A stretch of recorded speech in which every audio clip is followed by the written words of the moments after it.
This is a Two Front podcast. You got a crooked smile, well that don't bother me much. You double over working double time, you double tough. I'll just shine it up until the sun hit like a glare. I gotta dare, get the fuck up out the chair. Happy Dentist Gang. Have you ever met someone who was personally mentored by the author of Rich Dad, Poor Dad and completely transformed their life? Imagine this. Within 2 years of starting a practice, they're doing $200,000 a month in production. They own multiple practices, investing in cutting-edge dental tech, and they haven't personally practiced in 5 years while still making bank. This dental entrepreneur is pioneering preventative dental treatments that guarantee patients 0 cavities, or he fixes them for free. Today, we're talking with a dentist who's mastered the art of building systems that run without him. The true definition of working on your business instead of in it. Dr. Arash Hakhamian, welcome to the Happy Dentists. Thank you. I'm so honored to be speaking to such an esteemed group. Every single one of you are just amazing, and I've been watching all of your careers as I've been progressing in mine, and really a pleasure to be here with you. I'm excited about this. Yeah. So, Arash, you were an early investor in my company, Pearl, but why did you start investing in dental technology? Because you've invested in a lot of companies. What got you started in that? So Kyle, I haven't practiced in, I think, about 5 or 6 years now. So I'm. Has it been that long? Okay. Yeah, it's been. I know a you're while. at your office sometimes, so I just assume that you're. I still own and operated a couple of offices. And I made this transition. When I first started my career, I went to where everyone in my area wants to be, in Beverly Hills, with, the top dentists, the celebrity dentists. And I did that for a while. And I really enjoyed it for a very short period of time. And I had, serendipitously, I had a meeting with someone called Robert Kiyosaki. He had written a book called Rich Dad, Poor Dad. And I had a mutual connection. Yeah, we went out to dinner, and he's like, "This is not where you want to be. He gave me a copy of his book, and he's like, there's he had this chart, like the employees, you're either an employee, self-employed, a business, or an investor. That was his quadrant. And he's like, all you dentists are in the S, right? You're all self-employed. You think you're a business, but you're not. And this is the worst place to set up. You need to get out of Beverly Hills. You'll never be able to really achieve the things that you are telling me you want to achieve by staying here, because you're always going to have rent. People are going to, as you progress in your career, they're going to want to see you. You'll never be able to leave for 2-3 months of vacation because they want Dr. Arash and they don't want to see your associate. So get the hell out of here as quickly as possible and go set up an associate run office, and then you'll have freedom. You can still practice, you can still engage your patients, but go somewhere where you can own the real estate and then have associates. And he said that the litmus test is, can you leave your business for 2 months and come back to it and it's doing better than when you left it? And I thought, that's genius. That's a great litmus. The answer to that for most dentists is no. I mean, they can't even leave for 2 days, let alone crash 2 and months. burn. Absolutely. Arash, I mean, that's just like, that's so funny most that you- businesses, right? Yeah. That book has been on my dad's list for literally it's my dad's favorite book. Will you please tell us in a nutshell, what are the learnings from Rich Dad Poor Dad? That's pretty crazy that you met him. Yeah, and by the way, that book absolutely changed my life. I still remember reading that book. I think I was a year out of dental school. I read that book. I probably read that book like maybe 2 or 3 times, and it's not a difficult book. It's a very simple book, but the foundations that it provides are really good ones to use as a structure. I bought my first practice probably about 2 to 3 weeks after I had that dinner with him, and I had no idea on how to buy a practice. I had no clue what I was doing. I actually went on Craigslist, and I started looking for practices on Craigslist, because that's really all. Like, I was familiar with Craigslist, and I found the practice in a city that I never even heard of, and I went there. I was like, let me just give it a shot. Let me see, maybe I can just learn, go to a couple of these. And I ended What's funny up is you were doing something that he talks about in the book, which is buy assets instead of liabilities. So that's So okay. many So people buy liabilities, like cars or diamond rings or, things that don't appreciate over time, things that aren't really assets, stupid, expensive clothes or whatever. But the people that buy assets are the ones that finish well. that's That's what you one did. of the key takeaways. So the main takeaway for me initially was, how do I get out of being an S? And he tears down dentists in that book, by the way. He calls us out actually by profession. It's like, you Right. stupid dentist, you guys don't even know what you're doing. So I was like, all right, like, I want to get out of the S and go to a B. So he's basically saying that self-employee is even worse than being an employee. Absolutely. Absolutely. Yeah. For us, from like where we're coming from, yes. Uh, I mean, in many ways, self-employed is like you're getting all the difficulties and challenges of running Yes. a business, all the risks, all the late, the sleepless hours, and all the You have risks. less time to be investor. You have less Yeah, time to be an exactly. investor. The So employee can invest more. that's right. So I just wanted to get to the I. I wanted to end up where, like, between the B and the I. And I kind of gave up that desire to be famous, and I didn't want people to come and ask for me. In fact, in my office when I was practicing, I would not tell people that I owned the clinic. I would tell them that I'm an associate there. It was a wonderful office. I love the other associates, and I really enjoyed working there. Create And it a just threat. made everything so much easier. I'm gonna use that in my course. I'm gonna use that quote in my course. I'm gonna mention you. Yeah. What's a B? What's an I? What's an S? So the B is a business, and that all you need to know is that litmus test is like, can you run a company where you can leave for 2 months, and when you come back, it's doing better than when you left. That's it. And it just so happened that I did. I had many offices. I ended up purchasing that first office. I couldn't afford it at the time. It was like $250,000. Somehow I negotiated the guy down to 50, and I didn't even have the 50, so he carried 20 of it. So I came up with 30,000. I bought my first office. It was doing horribly, and I turned that around and worked really hard. I actually hired one of our professors, Kyle from USC, that I knew wanted to get out of clinical care over there. So I hired him as an associate, and I sold that office for about 2 million. I bought it for 30, and I sold it for 2 million within 2 Wow. years. That's Yeah, it was doing insane. well, and then I used that to buy additional offices, and Yep. and that's how I started, right? And it was just like very hard work. I was just working my butt off, but I had a So vision. you moved from S to B. I moved So from S to what's B. S? So What's S is S? self-employed. Well, S is us, right? Self-employed. Okay. Like, we're our own boss, but Yeah, we that's can't the leave. challenge. That's the challenge with dentistry. And that's what I saw once I got into the corporate world, or once I had friends that owned their own businesses, is most business owners work on their business the whole time. They don't have to work in their business. Like, I have a friend that owns a flooring company. He's not laying the floor, right? He's managing the people that are laying the floor. But the difference with dentistry and with other parts of medicine, and there's other businesses like this too, but not a lot, that the owner is doing the actual work too. That's what's so different about our profession. Yeah, So that's S. and that's S. An employee, obviously, employee is an employee. Like, you check in, check out 9 to 5, and you have no no responsibilities outside of, just showing up. And it's hard to run a business. So it's not easy to run a business. Entrepreneurs who are starting a company, like myself, Kyle's been through it, Christian, I mean, Ingrid, you've done it. It's not easy, right? But there's light at the end of the tunnel. And what do? We go out there and we seek investors, and we promise them a good return. You know that sinking feeling when the same patient keeps coming back for crown after crown? Yeah, we've all been there. Here's the thing. What if we could actually prevent all that mess with a simple bite correction? That's where we come in at Two Front. We handle the whole Invisalign process for you. I'm talking zero ClinChecks, zero lab bills, barely any chair time. Oh, and we take on the liability too.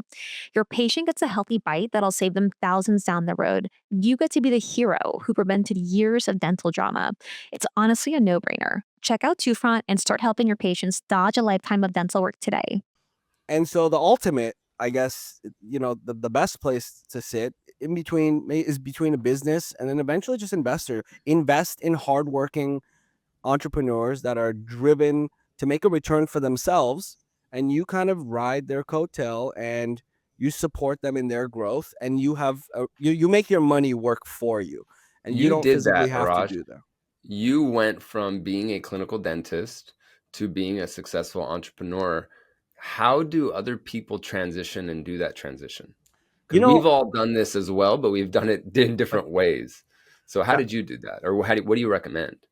Kyle, I Kyle, yeah. all right. Maybe just before you go to the next question, because I think we should summarize this initial topic that I think is so important, and I'm learning as you guys are speaking. Right, you're talking about 4 levels here: being an employee, being a self-employed, being a business owner, and being an investor. So if you translate this to dentistry, level 1, you are an associate. Then level 2, you own your practice, but it depends on you doing the work as a dentist in the practice. Then level 3 is you own a practice or more than one, and you are not anymore involved on the production, on the daily production. That is Or when you have enough associates that if you leave, Correct. they can pick up the no, pace, right? It you doesn't can mean do you don't clinical have work to work. almost as a hobby, almost as a Yes. hobby. There's no Yeah. problem. But For the business fun. doesn't depend on you producing, right? So then you're running the business without being a clinician necessarily. That's the business, right? So if you are a dentist, you own the business, you do the management of the business, but the revenue still depends mainly on you working as a clinician, you're still on level 2. You didn't make the move, right? And the key is to make that move. Actually, the key is in any of the 3 levels that you have is how do you find time to become an investor, right? Because that's you can jump from employee to investor. If you're a smart employee, you save the money. And since you're an employee, you have less skin in the game. So you have a little bit more time and you start investing time on learning how to invest, finding the opportunities, saving the money. And you can start growing as an investor until the point that you don't need to work as an employee anymore, right? So you can draw the straight line from one quadrant to the other. Or as a clinician, you can do the same move. The easiest way, as you said, is that you buy a practice. Still depends on you. You grow the practice. Doesn't depend on you that much. You only need to manage the business side of it. You have more time. You start to make more money, and you start to invest. Is that correct? I think you made some really good points. So yeah, I think in reference to dentistry, Mm. being an associate is kind of like being an employee.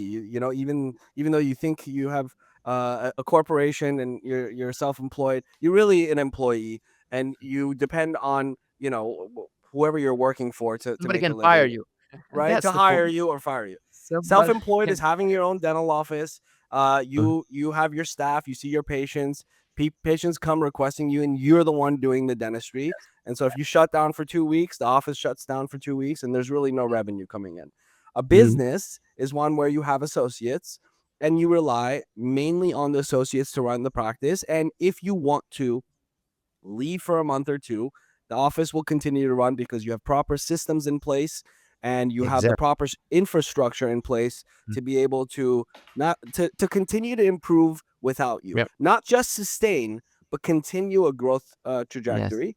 An investor is something, to your point, we I thought at the time I had to go from one quadrant to the next, but really that was not the case. You can always be an investor, and really the only thing that limits us is just ourselves, right? You can start to be an investor, honestly, as an employee. It's just a matter of how to get in and educating yourself and changing your frame of thought. And but the Yes. ultimate goal is to invest in others and Mhm. allow them to do the heavy lifting, and Mhm. hopefully have some of your money or your sweat equity work for you. And that's a long-winded answer of how I got involved with Kyle and Mhm. Pearl, right? So I had the fortune of leaving my practice for months at a time. I had associates. I had an incredible office manager, Mary Gonzalez, who helped me, and she was my rock, and she helped me run and and maintain the operations. And so I was able to leave. I was able to leave on volunteer missions. I was doing just the type of dentistry I enjoyed in underserved communities, and I was also able to go to tons of conferences. I was a conference junkie. I would go to CES. I would You go still are. I still am. I loved it. I used to go to every single dental convention and walk, booth to booth and talk to them and like, what are you doing? What's coming up? And so, Kyle has always been excellent. He's just been excellent in everything he does. He's a hard worker, and I remembered how he was in dental school, and when the idea of artificial intelligence come up, and I knew that he was associated with it, um, I invested early in the company, and it's been an amazing journey, Mhm. with lots of rewards throughout the process, and it's been really exciting. But you mentioned about going to conferences and walking company by and really being curious about the companies, right? But probably you were doing that with a slightly different mindset here, right? A dentist would be doing the same and saying, "What do I need to buy? What do I need to learn? What do I need to do?" And you were like, "What is the opportunity? Where's the opportunity? Which That's right. company is going to grow? How do I invest? That's right. Where is the opportunity?" Not as a clinician, but as an investor.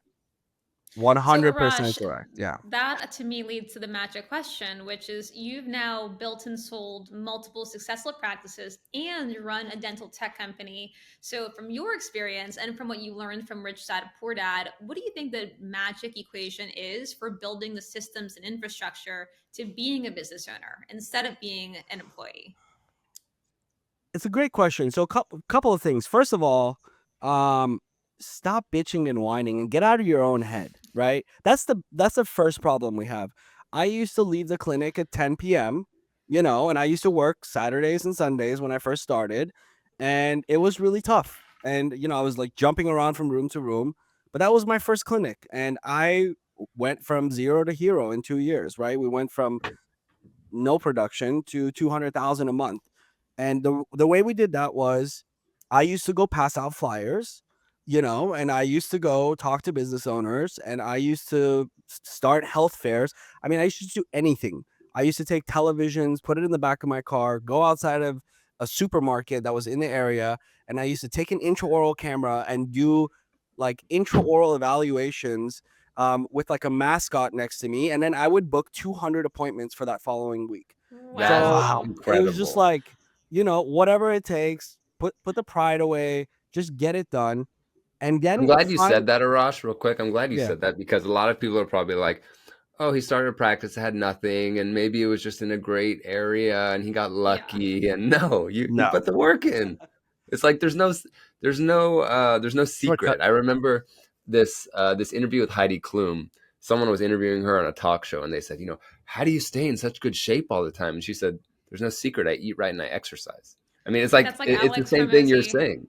Alex Hormozy is like, do you want to be more successful? Have you ever heard of nights and weekends? Start right, working. exactly. I wasn't golfing, 3 days out of the week. I was Yeah. working, 7 days a week at the beginning, and then I remember at the same time I was really infatuated with Tony Robbins. Tony Robbins was one of those other guys that was like really instrumental in shaping my perspective, and he made this example of someone going to the same party, like, and just focusing on a couple fighting on the corner, and they left like, oh wow, that was like a intense party, like they didn't have a good time. And then the other person just saw things through a different lens, and Mm. they had fun, and they were on the other side of the party dancing and having fun, and they had a completely different experience. So I remember nights leaving the office at like 10:30, and I was like done. I was spent. And I remember like I was either gonna cry, but instead I honestly, as weird as it sounds, I would laugh to myself and say, this is what it takes. Like you're going in the right direction. This is the type of effort Uh-huh. that success takes. And so I looked at it as a positive. I was like, people are on vacation. I wouldn't go on vacations. I would take Christmas. Probably spent 2 or 3 New Year's and Christmas with a crew of people painting, remodeling, and that was my time to get ahead. Those 2 weeks, everyone else was being complacent, and so it wasn't the best work-life balance at the Mhm. time, but it was Balance is just overrated. what I needed. But Facts. there's I always say this is you can grind if there's an end point. Correct. And you Yes. did that. You grinded for 2 years, which people can grind for 2 years. You can't grind for 7 years, for 10 years, for 15 Correct. years, like most dentists do. You grinded for a few years. you had a nice exit, and then you leveraged that. So then you did have more of that work-life balance. I actually have a contrary opinion. I think you can grind if you find like not balance. Like my life is so unbalanced. I'm 7 days a week. I've never taken a day off, but I work from places that bring me inspiration. For me, it's all about inspiration. So if I'm working from Miami for a month, working from New York for a month, Madrid, London, like that brings me life and inspiration. So for me, as long as I'm inspired, I'm actually good grinding because I love it. I think as long as you love it. I think there's the two components, right? To be able to grind and the number of years that you can grind is variable. It depends. And depends on these two things. You mentioned one, Kyle mentioned the other, and they need to be combined to allow you to grind longer. One is the light at the end of the tunnel. You need to know why you're doing that, right? If you're doing it without a vision, without a purpose, you lose the energy.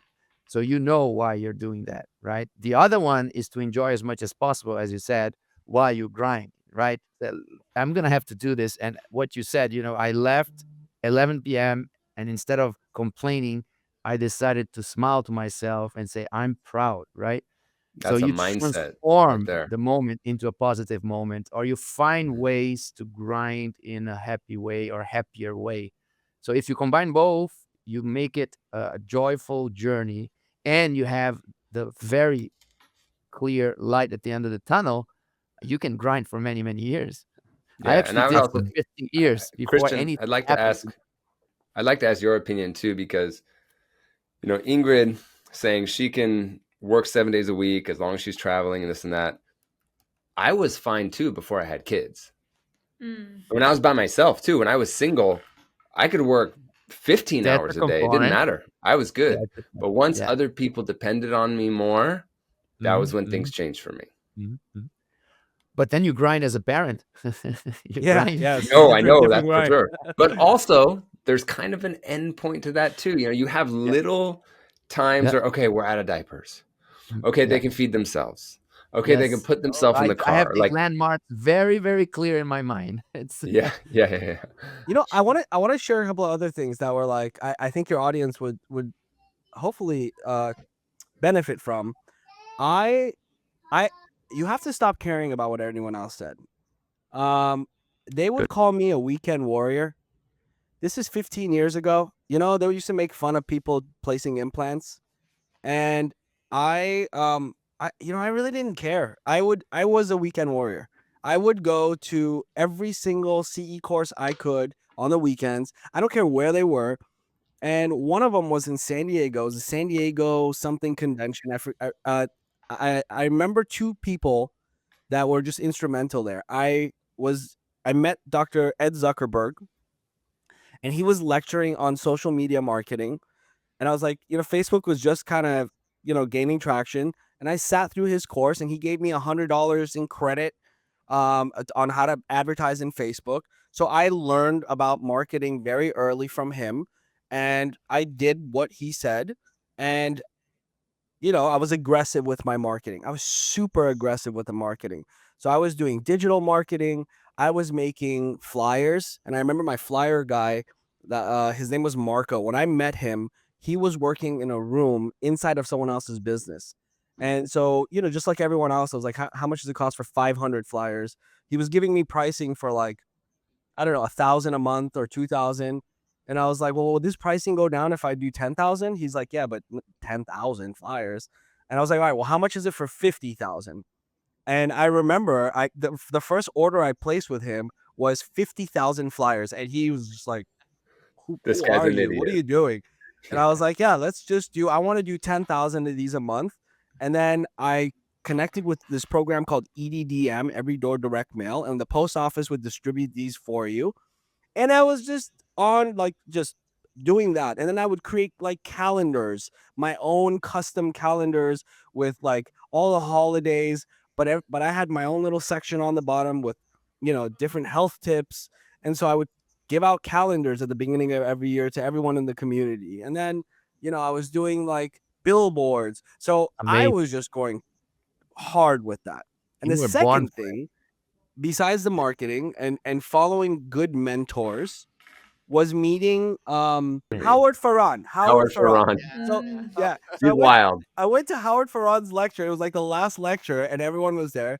And like he just ripped everyone apart. And he's like, you need to get a female manager between the age of 30 and 45.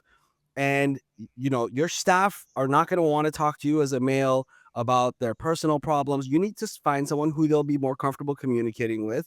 And she's going to be able to. So he gave me this like outline of exactly what a perfect office manager was at the time. And I was like, perfect. This is what I need to go find.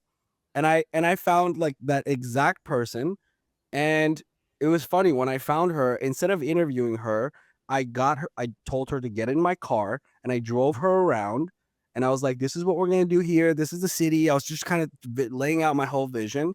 And I told her, I said, you've been in dentistry for 35 years. I've been in dentistry for 2, maybe like 1.5. I was like, I don't need to interview you, but I can tell you this. I promise you that if you stick with me, we will grow together and I will make sure that you have some way to retire.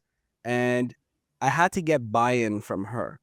And so that was one of the most instrumental things, is that you can't do this alone. You're going to need to build a culture. You're going to need to build a team. And the first 2 people that you add after you are going to be those instrumental people. They call it the first believer and the second believer. Once you have those 2, and please look up this video. It is my favorite video of all time. And I show it at every lecture I've ever lectured at. I show this video, and I recommend you guys all look it up. It's called How to Create a Movement in Less Than 5 Minutes. Yeah. I know. You seen that, Christian? Yeah, amazing. It was super cool. The crazy guy dancing like in the middle of like Yes. So look up that video and it'll make sense. But if you're the only guy who's going hard till 10 p.m. and pushing, you're gonna look like the crazy guy. And until you have 2 other people who are validating you and they're helping you build that culture, you're just the crazy guy. So you got to find those 2 people to help you build that team. The initial followers. This is the key for any movement. The initial followers. The initial 2 followers. Exactly. No, I've got 2. Woo! Yeah. Now, from what you're saying, you are much more than just a great investor, I have to tell you. And there's 2 things that stands out for me that are the reason why I believe you are so successful. Leadership and implementation. So you since a young age, you were a great leader. What you did after 1 year out of school to get this lady and walk around and tell her, look, you are 20 years in the profession. I'm only 2. That is a smart, amazing leadership move, right? You're immediately bringing the person to a different level of discussion with vulnerability too. Yes, showing vulnerability, but showing how ambitious you are. And then you said, and we're going to share the growth. We're going to grow this and you're going to retire. You're going to make money if I make money, right? So that's amazing leadership. And the other thing that I noticed on your behavior is implementation immediately after. You mentioned, 4 or 5 mentors. You mentioned that you went to them and you learned specific things. And from what I understood, you immediately implemented them right after, because it sounds obvious, but the amount of people that learn something and say, this is amazing, and they do nothing about it, right? Nothing. This is majority. We see like 95% of the people loving the concept, loving the information, do nothing about it. And less than 5% of people act on it. And Christian, you saw this early with DSD, right? Yeah. You were traveling around the world, teaching everybody. Everyone was saying, this is so amazing. You'd come see them the next year and say, how'd it go? And they said, well, I couldn't really get my team on board. And it was hard to do this. Arash, this you're guided our the business. 4 agreements. What you're doing is you're being impeccable with your words. Do you guys know what the 4 agreements are? No, Look tell up the us. 4 agreements. The first agreement is being impeccable with your word, which is exactly what you're doing. I like this. I'm going to do it. Most people are not impeccable with their word. Yeah. No, be impeccable with your word. Do not take anything personally, which is what Arash said too. I love that. Do not make assumptions. Always do your best. Good. Those That's are the a 4 good comment. agreements. And it's like if you can do those 4 things, you're Buddha. One of my early mentors who became a friend and who's like an older brother, his name is Dr. Jin Kim. He was a periodontist out of Diamond Bar. I started really working closely with him and learning a lot of implantology from him. And that's really where my passion was. Like, I immediately gravitated towards implants. And we formed an organization called the Global Dental Implant Academy. And I started, within a few years, I was placing so many implants. And the same thing happened. Like, I learned implants, and I immediately ordered an $80,000 Kit. purchase. And Yeah. when you make an $80,000 purchase, you immediately grab that company's attention. I don't care who you're ordering from. They will like roll out the carpet. They flew me to Korea. I was going to like every single convention that they had and every CE course. So I just became part of the group. And Dr. Jim Kim used to say, just do it. It was like the most simple, like genius, like recommendation at the end. He was just do it. I wonder who they got that from. Yeah, right? Think about Nike could have chosen anything, right? They could have chosen any saying, and it's just so simple. Just do it, And then I would add one caveat to that. Just do it as early as possible. That's what I would say. It's like we as First mover dentists advantage. we're trained to be risk averse, right? And it's totally the wrong mentality, in my opinion. I think with certain things you want to be risk averse, right? Like, if you're placing an implant, you're in an area, you're gonna nick a nerve. Like, take the proper precautions and steps. But if you're gonna take risk, take the risk early so you have time to recover. Forward. Right? Mm-hmm. Learn from it. Soon. It's much easier to fail when you're worth a lot less, when you have nothing to lose, when no one knows who you are, when you don't have kids, when you're not married, when you don't have a big business, right? That's when you fail. You spend less time. You spend less time on the idea, so you have even less emotional connection with it. Fail then, so fail fast. But then, is it really a failure? Suicidal. Well, that's the thing. We should rebrand failure. Like it didn't. I think Einstein said it 100 years ago. Like he said something like, "I failed 100 times before I got it on the 100th and first time." That's right. I rebranded failure in my courses from like clinical failure as revisions, because that's how the medical community does it. When a hip fails, you do a revision surgery. When it happens with us, our implant failed, so we have to redo it, right? No, this is a revision surgery. This is a revision crown. This is a revision veneer. I love that. I almost want it to be like win number one.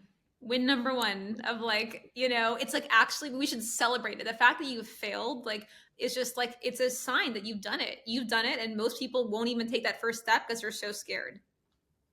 I think it's about redirecting your energy, realizing every time I come with a new idea here and we are brainstorming, I tell people, please. And we did that, Kyle, when we were creating the fund, right? This exercise, I was bringing all these super smart people on board. I was telling them an idea and I was like, please convince me that we shouldn't do this. I want you to convince me that we shouldn't do this. Use all your expertise to find a reason, a blind spot, or anything. Because if this is not supposed to work, we're going to find it very fast and put our energy somewhere else. So let's try to find a reason not to do it. Such a great leadership tool, because especially when you're at a point in his life like where Christian is, there's a lot of yes people. Well, I would say yes men, but there's yes women, yes men. And so for someone in a leadership position to say that, I think is very, very smart. I remember when you said that and I was like, whoa, that was cool. I want to throw a little curveball in here because I know that we're going towards the end.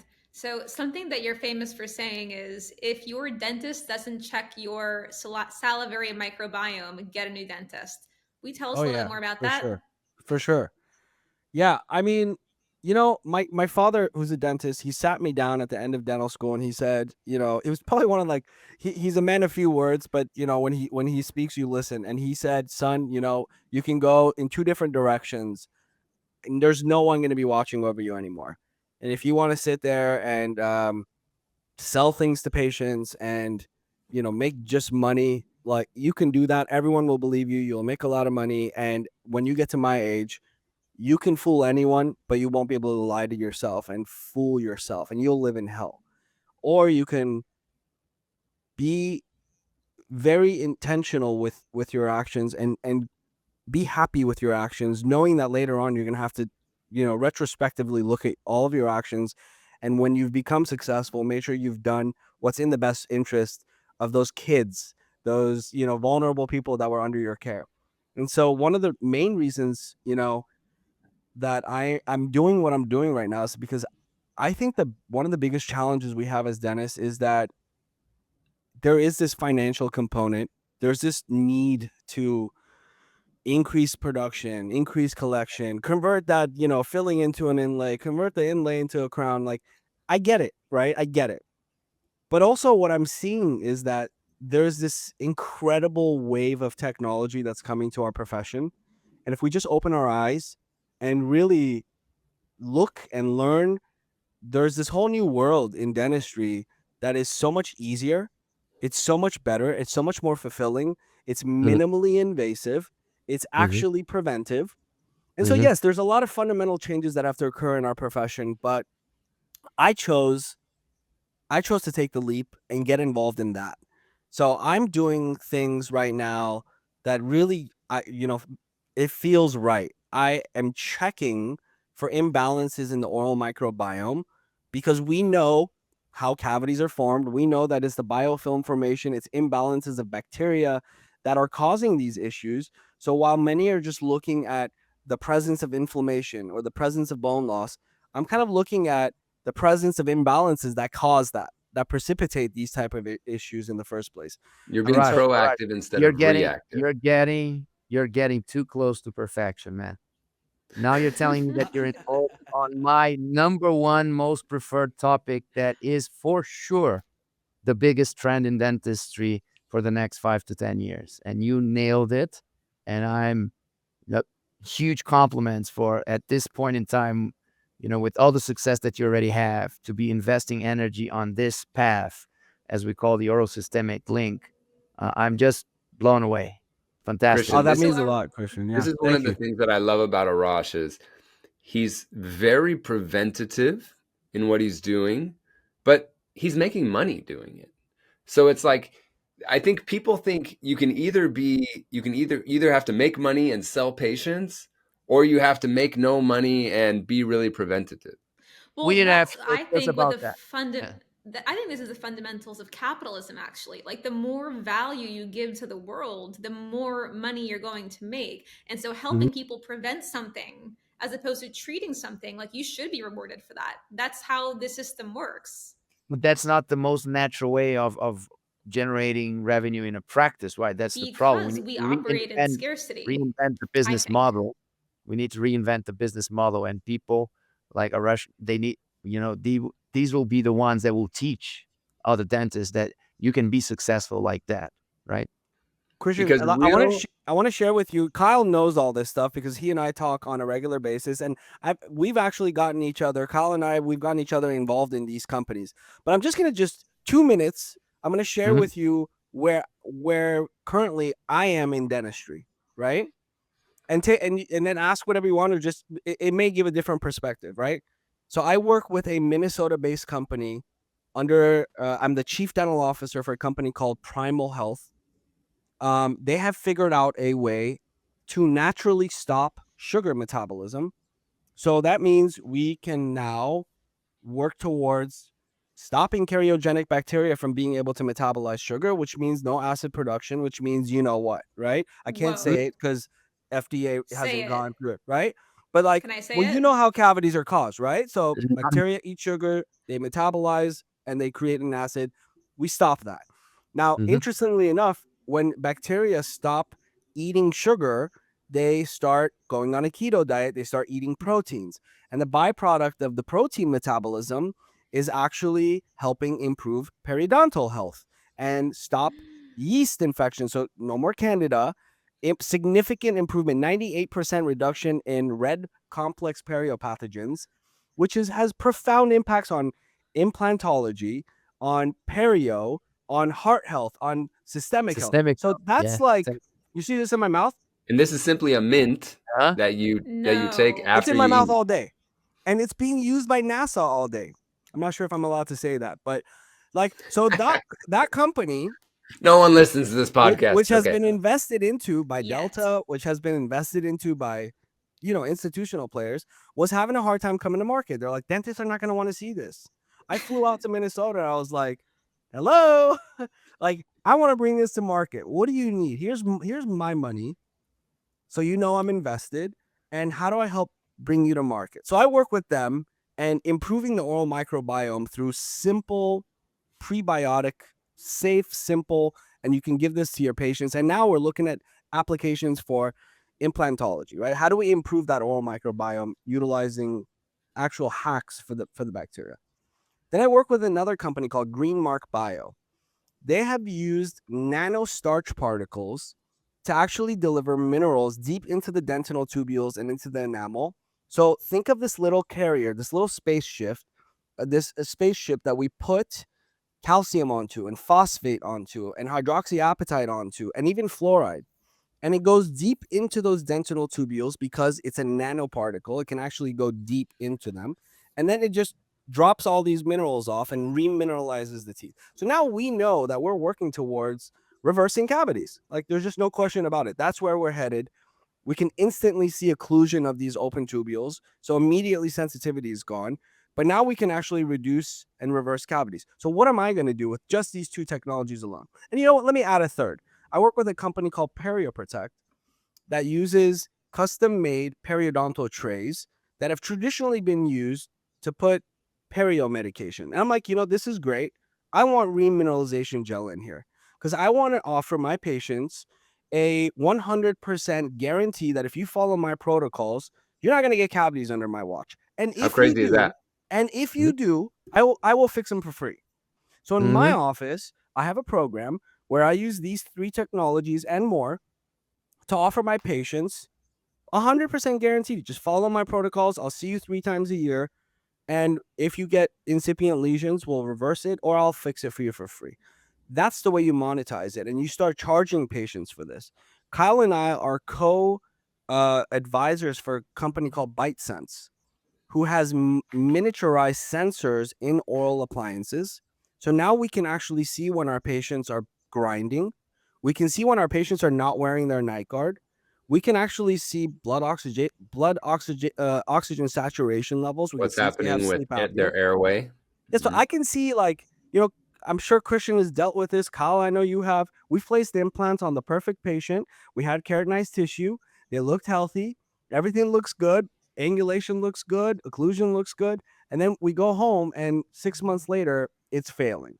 So Mhm. imbalances in the oral microbiome, dysbiosis, we can check with salivary testing, and compliance with night guards and changes in bruxism habits and occlusion, and we can detect that. So the future is incredible.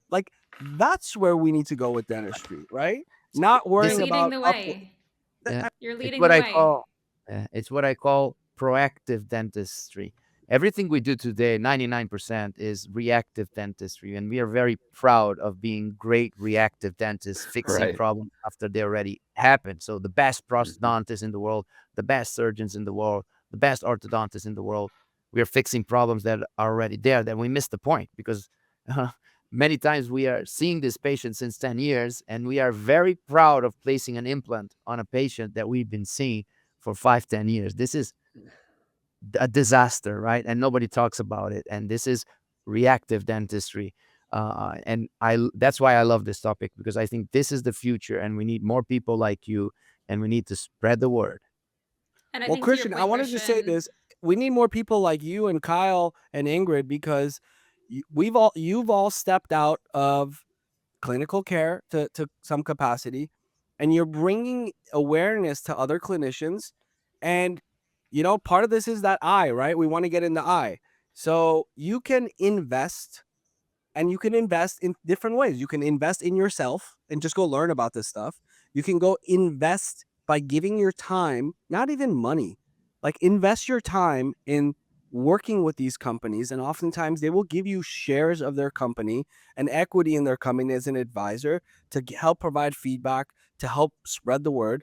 Or you can invest your actual money, and you can have organizations like the one you guys have formed, like several that I'm a part of, that help screen these companies and put you guys in touch. And so part of it is just going out there instead of, a weekend on your boat.